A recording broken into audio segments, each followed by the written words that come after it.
काल। क्रिया के जिस रूप से कार्य के होने के समय का पता चले उसे काल कहते हैं। काल के भेद।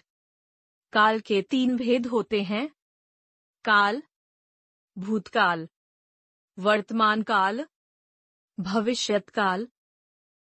भूतकाल। रवीना ने खाना खाया। माली ने पौधे को पानी दिया।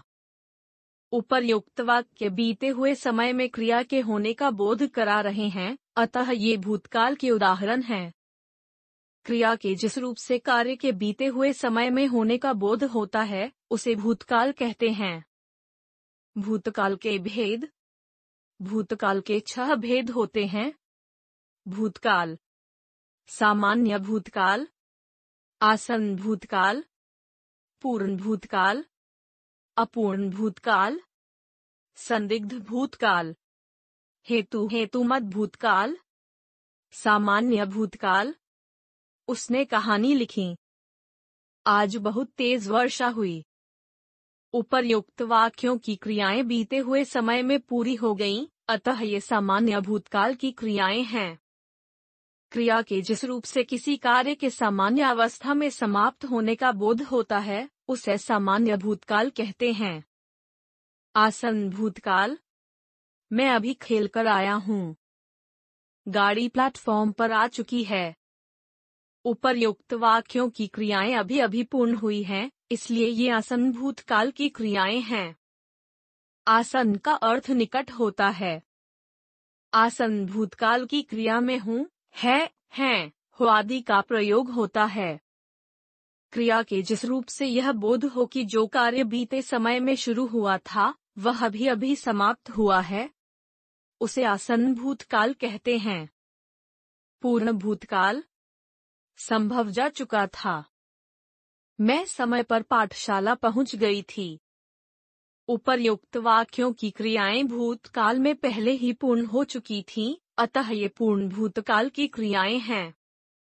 क्रिया के जिस रूप से किसी कार्य के बीते हुए समय में समाप्त हो जाने का बोध होता है उसे पूर्ण भूतकाल कहते हैं। अपूर्ण भूतकाल। वर्षा हो रही थी। ड्राइवर गाड़ी चला रहा था। उपर्युक्त वाक्यों में क्रियाओं से कार्य के अतीत में आरंभ होकर अभी पूरा न होने का पता चल रहा है, अतः ये अपूर्ण भूतकाल की क्रियाएं हैं।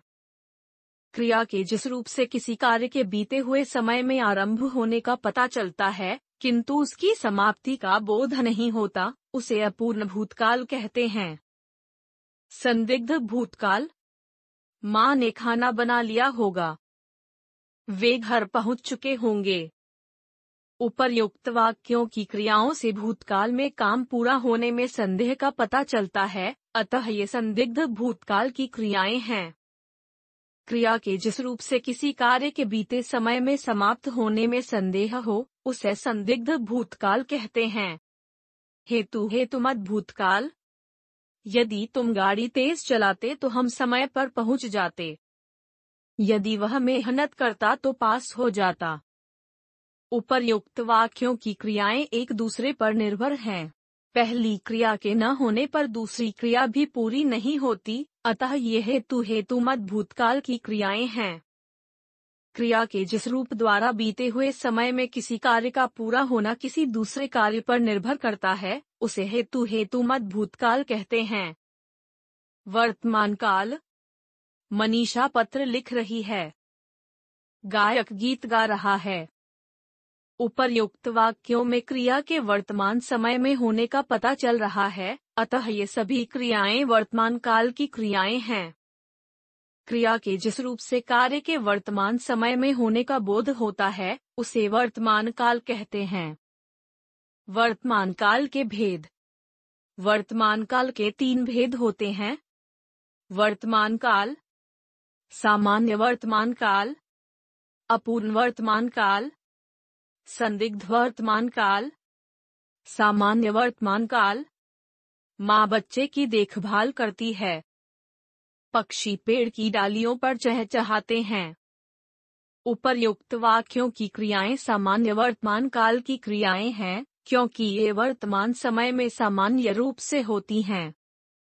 जो क्रिया वर्तमान में सामान्य रूप से होती है वह सामान्य वर्तमान काल की क्रियाएं कहलाती हैं। अपूर्ण वर्तमान काल। मनोहर चित्र बना रहा है। हलवाई मिठाई बना रहा है। उपर्युक्त वाक्यों की क्रियाओं से यह पता चलता है कि काम शुरू हो गया है, परंतु अभी पूर्ण नहीं हुआ है बल्कि अभी भी चल रहा है। अतः ये अपूर्ण वर्तमान काल की क्रियाएं हैं।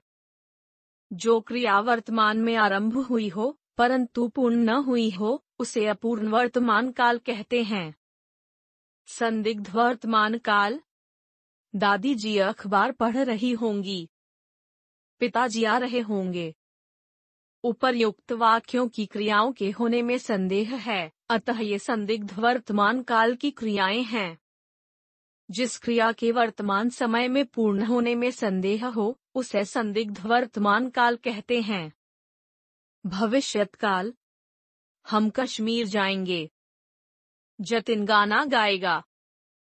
उपर्युक्त वाक्यों की क्रियाओं से पता चलता है कि ये सब कार्य आने वाले समय में पूरे होंगे, अतः ये भविष्यत काल की क्रियाएं हैं।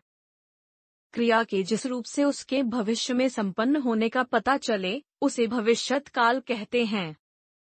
भविष्यत काल के भेद। भविष्यत काल के दो भेद होते हैं। भविष्यत काल। सामान्य भविष्यत काल। संभाव्य भविष्यत काल। सामान्य भविष्यत काल। कोयल कूकेगी। मनीषा पत्र लिखेगी। उपर्युक्त वाक्यों में आने वाली क्रियाएं भविष्य में सामान्य रूप से काम के होने की सूचना दे रही हैं, अतः ये सामान्य भविष्यत काल की क्रियाएं हैं। क्रिया के जिस रूप से आने वाले समय में किसी कार्य का सामान्य रूप से होने का बोध हो उसे सामान्य भविष्यत काल कहते हैं। संभाव्य भविष्यत काल। शायद वह जीत जाएगा, वह जीत सकता है, लेकिन यह निश्चित नहीं है। अगर काम समय से समाप्त हो गया तो पिताजी हमें चिड़ियाघर ले जाएंगे। उपर्युक्त वाक्यों में होने वाली क्रियाएं ऐसे कार्यों के होने की सूचना दे हैं जिनके पूरा होने में संदेह है या पूरा होने के लिए शर्त है, अतः ये संभाव्य भविष्यत काल की क्रियाएं हैं।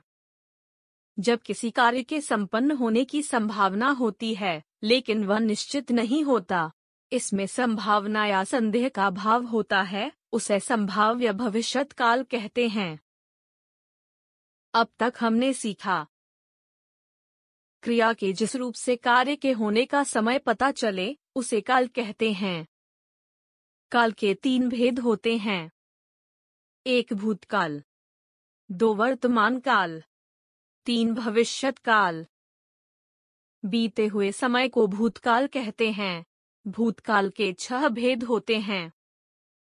एक सामान्य भूतकाल, दो आसन्न भूतकाल, 3 पूर्ण भूतकाल, 4 अपूर्ण भूतकाल, 5 संदिग्ध भूतकाल, 6 हेतुमत भूतकाल।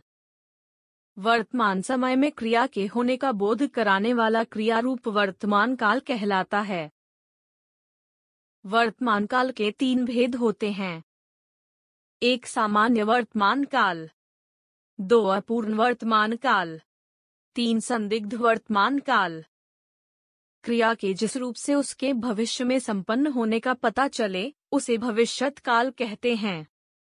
भविष्यत काल के 2 भेद होते हैं, सामान्य भविष्यत काल तथा संभाव्य भविष्य